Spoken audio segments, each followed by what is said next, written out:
Okay, so I think first impressions are pretty big.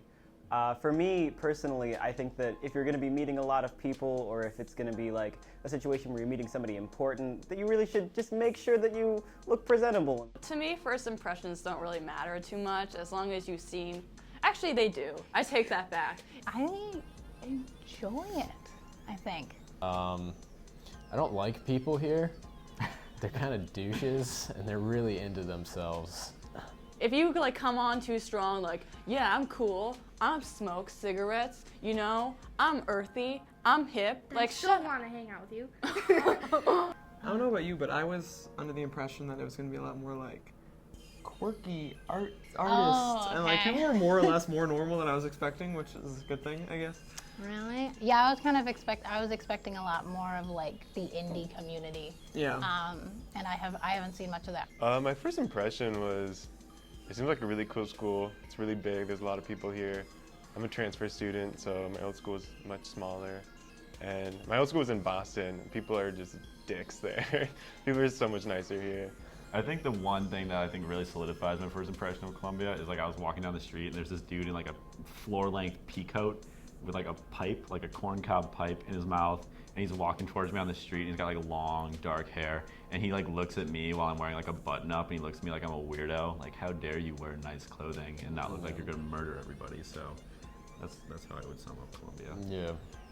as long as you come off as nice, that's what all that matters to Be me. fake. Be normal. If you're weird, tone it down.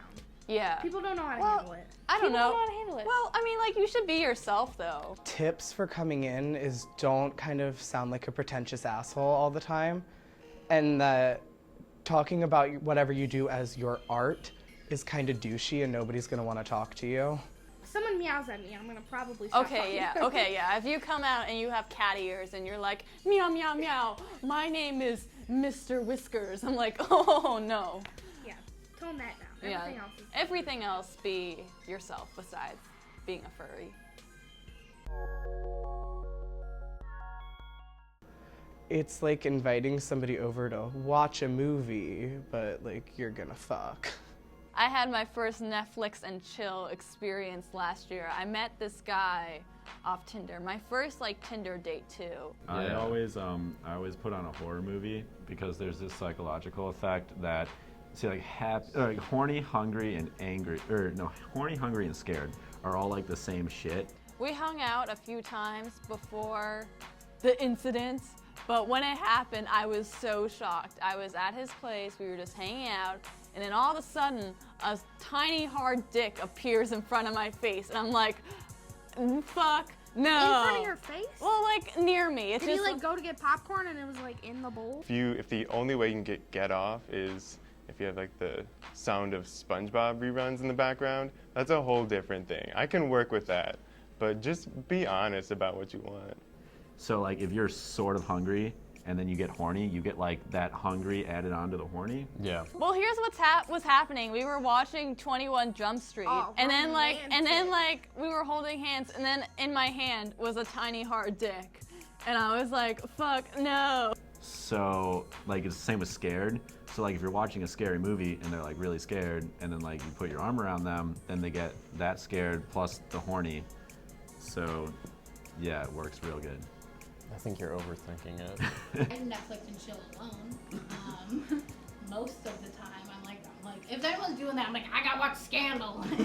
Like, people are dying, the president, and like, I'm completely invested. I never saw the rest of 21 Jump Street because I was out of It there. basically ends like that. If you're getting to the movie, you're doing something wrong. I think it's dumb because like if I want to watch a movie, like I'm gonna watch the movie. Like don't touch me. Like I'm not even gonna pause it if you go to the bathroom. All of my Tinder like Netflix and chills have been like Netflix and our knees awkwardly touch for 3 hours, and it's like, all right, bye.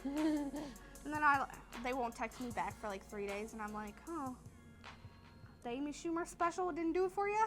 If you want to like fuck, then just say that.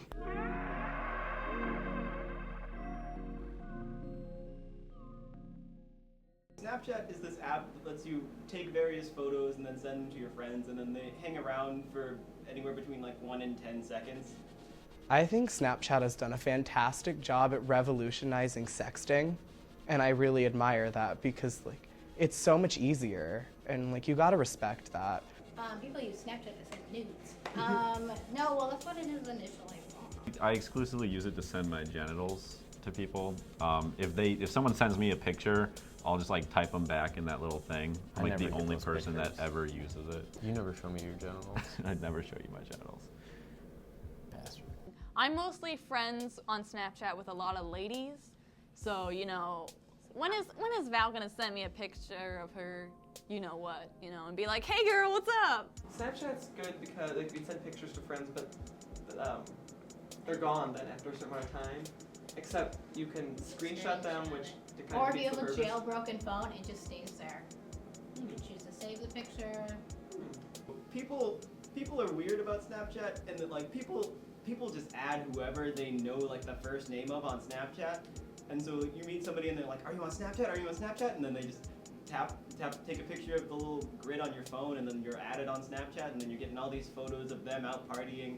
But I don't do anything exciting, so my Snapchat's kind of boring. I thought for the longest time, like, you know, you could put a picture to your story or whatever so everyone could see it. I thought that was the same as, there's like a down arrow, and I guess that just saves it to your phone. So for the longest time, I was like, oh, add this to my story, but then it would just go right to my phone. Show up on your No like, one was photo seeing it screen. except for me. Aww. So I send literally everything. I'll take a picture of like a dead pigeon on the tracks and put like hashtag 420. I Snapchat my boyfriend, and I'm like, I'm okay with like making like just like from angles from here, and I'm like, ugh. And like, but he'll save it, and then send it to me later to use like as a reaction picture in a like conversation. And I'm like, because I don't remember. He's thinking so far ahead. I know, I don't remember. I'm like, why are you taking these like reaction pictures? And I'm like, are you kidding me? And yeah, I mean, it's a great app, fully endorsed.